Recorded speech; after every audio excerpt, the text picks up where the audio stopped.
Number one on our list of terrible chess openings is the Guatemala Defense. E4, B6, D4, and now black plays the move bishop to A6. If you'd like to pause and figure out what do you think Stockfish's evaluation of the position is right here, go ahead and do that. And if you're ready to see the answer, it's plus 2.4 advantage for white. So I invite you again, if you'd like to pause and think through what should our response be and how do we make black pay for choosing a terrible opening. Well, if you had a chance to think through that, we're going to go ahead and talk through the solution now. Well, you might say, what is so bad here? All black is doing is offering a simple trade of bishops, right? Well, the problem is after we capture, black recaptures. This knight on A6 is very misplaced. As you remember, there's a saying in chess, a knight on the rim is grim, or a knight on the rim is dim, depending on which version you like. Not only that, it's also an undefended knight. So at any moment in the game, queen e2, queen d3, maybe queen a4 at some point, we're going to be able to attack that knight very easily, and that's kind of just something we have at our disposal. So that's one thing. The other thing is, where's the knight going to go from there? It can't go to c7, it can't go to c5.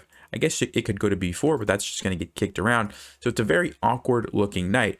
The other part of this position is that we have total control over the center, and black has done nothing to counter us, right? Nothing at all.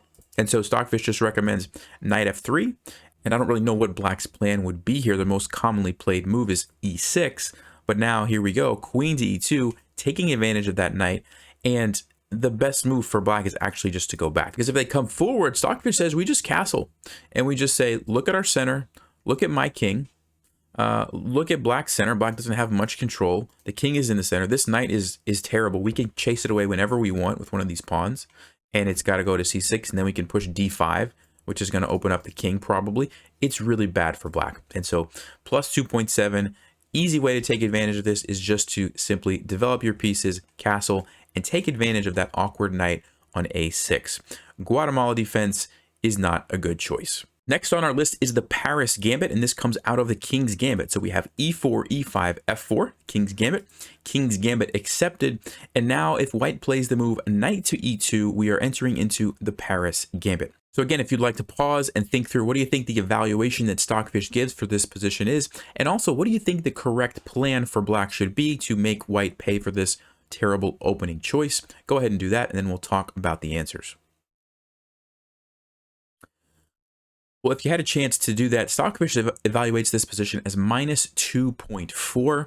And the way that we need to take advantage of this is very similar in a lot of these bad King's Gambit openings. It has to do with this diagonal on the king. See, normally this knight is supposed to go to f3. And on f3, it controls the h4 square, so we can't play queen to h4. But in this case, this is an option for us. Now, you could say that the point is that white is able to play g3, and when we take it, they do have the knight that they can recapture with. So that's one thing, but the problem is we have a really good move in this position. If you'd like to pause and think through what should we play here, go ahead and do that. All right, if you had a chance to look at that, the move that we should play is bishop to d6. Now, normally you want to be careful blocking the d-pawn like this because you want to get this bishop out. But in this case, we create a very powerful threat, and it's the best move. And really, there's not an easy way for white to defend this. Of course, they don't want to play king f2. Rook g1 simply loses to here, and we have this fork on these pieces. And so the only move that white can play is queen to f3. But now we can simply develop our knights, knight to f6, putting pressure on this pawn, so we're threatening to take on g3 and then win the pawn. So after something like d3, now we can play knight c6, bring this knight into the action, threatening knight to d4. And so let's just say white plays bishop e3, trying to prevent that. Now we can play knight to e5, and you can see how our pieces are very active. White is already just having to defend, and they have to play very precisely just to hold on to the game, even though they're still in a worse position. Only move for white here is queen to g2.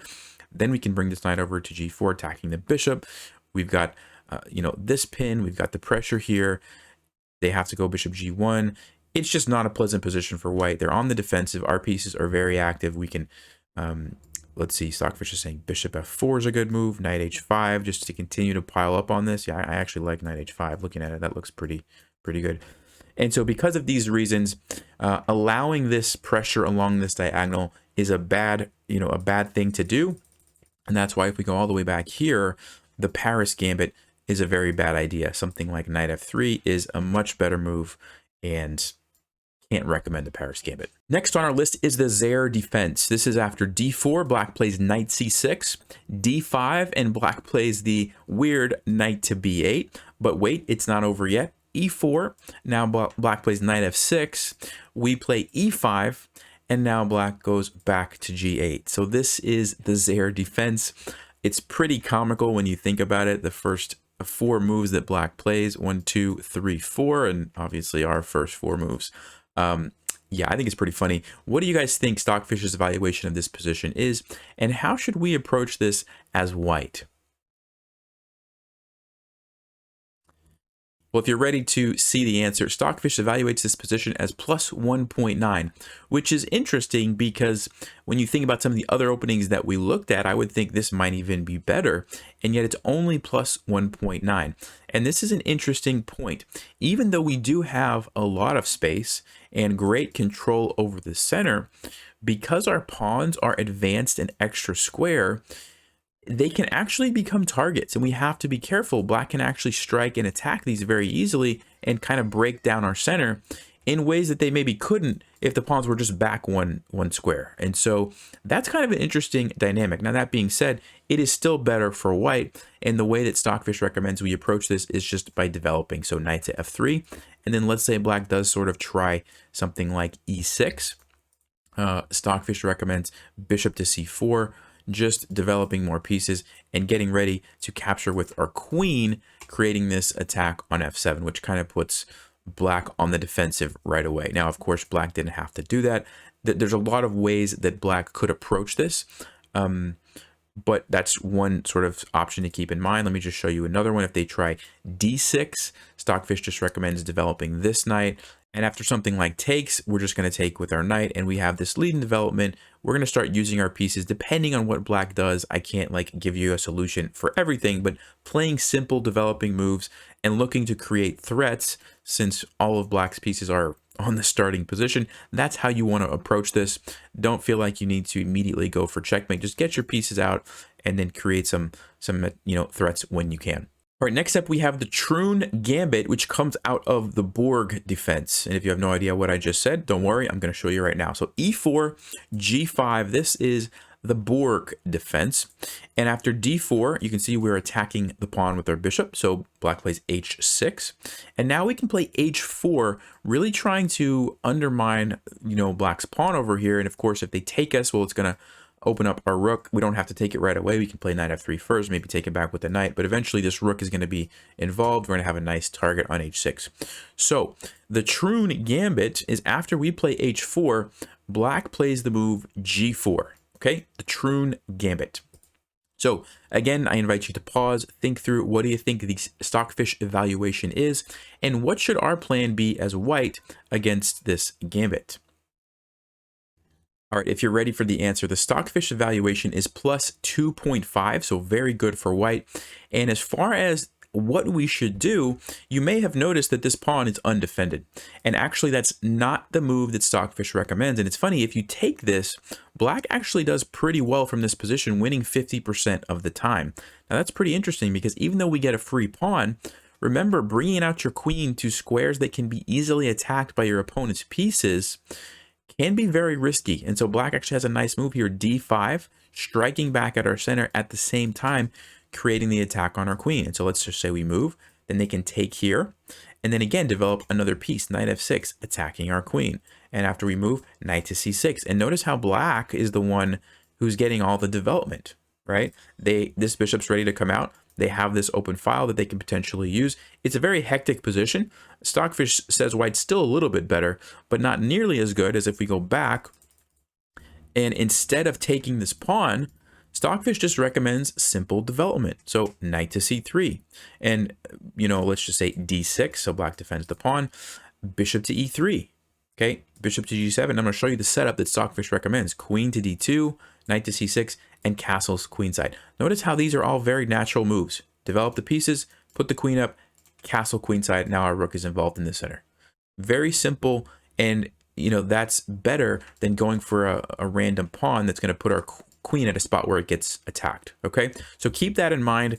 I think it's very helpful to think through these types of things and see how Stockfish responds, because honestly, if somebody played this against me, there's a very good chance that I would have taken the pawn and then said, you know what, I'll just keep moving my queen around and I'll be up a pawn. But Stockfish is like, no, just get the development, keep your strong center. Black wasted a bunch of time making all these pawn moves. The best way to make them pay for that is just develop and castle quickly. Okay, next on the list is the Medusa Gambit. So d4, knight f6, c4, and the move g5. So again, I invite you to pause, think through what do you think Stockfish's evaluation is, and how should we approach this position as white? Well, if you had a chance to analyze that, Stockfish says plus 2.6 for white. And in this case, the best move is actually the obvious, just taking the pawn. And one of the big differences is, remember last time we were bringing our queen out, which was going to get harassed and chased around. In this case, bishop g5 is different. So for example, let's just say black decides to play rook g8 to try to attack us. Are we going to have to waste time moving our bishop around? Not really. We could just defend it with knight f3, so we're developing a piece and defending it, right? We can do that because it's a lower valued piece. It's not like our queen was being attacked. You can't really defend your queen if it's attacked by a low piece. Also, after rook g8, we could just simply take the knight. And look at these terrible pawns. Look at black's position. Look at our beautiful center. Stockfish has +5 now. So because of that, it's a very different situation. So I wanted to put these back to back just so you could compare and understand the difference of bringing our queen to a square like this, as opposed to bringing our bishop to a normal developing square anyway. Okay, so in this case, it makes total sense to capture that pawn. Most common move here for black is, there's two actually, bishop g7 and knight e4 are both played quite a bit. On knight e4, we can simply retreat the bishop to f4, go about our game. We're up a pawn and it's just a clear pawn. Black didn't really get any compensation for it. Same thing on bishop g7. We're pretty much just playing normal moves. Knight c3.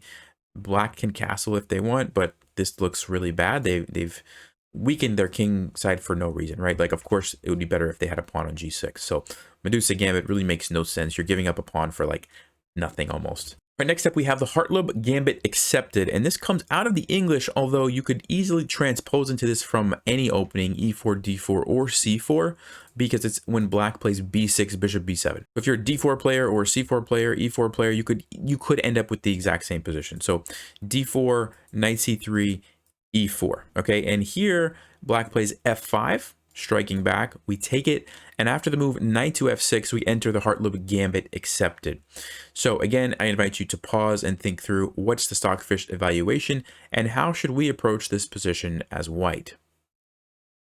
Well, if you had a chance to look at that, Stockfish evaluates this as plus 2.8, and what black has done here is played f5. Okay, it opens the diagonal for the bishop, but by playing knight f6, they're allowing us to capture again with our pawn, and we should absolutely do it because, first of all, we're winning a pawn, and second of all, it's kind of weakening black's position because after they recapture, they've got this isolated pawn on e6, which is probably going to be a target at some point during, later during the game.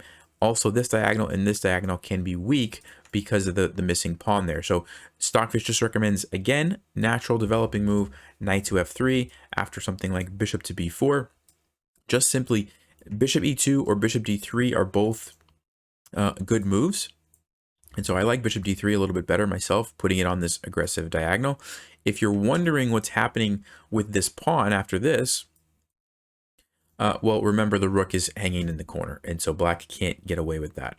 So, well, actually, they can, but it's not good. I guess they could take this, but yeah, we're taking this, and so they actually have to castle, and it's actually a tricky position because black does have some threats, but we can just simply castle where we won the exchange and we're ahead. So, but yeah, basically this is the approach. You just develop your pieces. You're going to castle, put the rook on the open file. Put the rook on the open file, take advantage of that isolated pawn. It really, black doesn't have much compensation at all, so don't recommend this for black. All right, next up we have the Pachman Gambit. It's b3, e5, bishop to b2, knight to c6, and now the move f4. So again, I invite you to pause. What do you think Stockfish's evaluation of this position is, and what should our response be to this crazy move f4? Well, if you're ready to see the answer, Stockfish says minus 3.2, so we're basically up a piece, which is interesting because it doesn't look like white has done too much wrong. They've developed this bishop to this diagonal. Okay, yes, they've created some weaknesses here, but we can't quite take advantage of it like we could in some of the other King's Gambit openings that we looked at, right? Like if we play Queen H4 check immediately, white just plays G3 and they have a nice position. Okay, so what do we need to do? Well, we need to accept this, first of all, because we're getting the pawn, and now we are threatening Queen H4, right, which is going to be really bad news for white. So they have to play knight to F3, and now we can simply continue our development. And, you know, this pawn is actually very annoying for white because if they try to play E4 or E3, we're going to be able to capture, give them a weak pawn on E3, and that's kind of why it's so bad for white.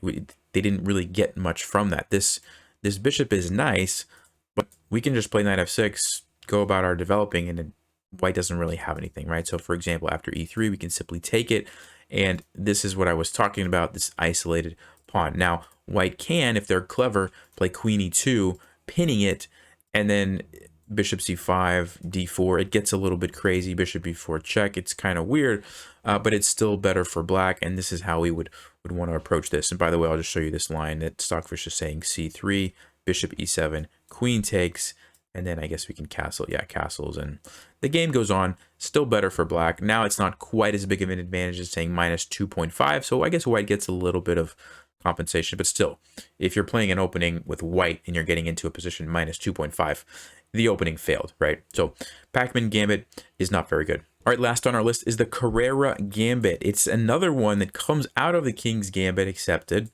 and it's when white plays the move queen to h5. Now, this one is a little bit different because this actually does prevent our sort of common response to a lot of the other bad openings, right? We can't play queen h4 check to take advantage of that because the queen does prevent that.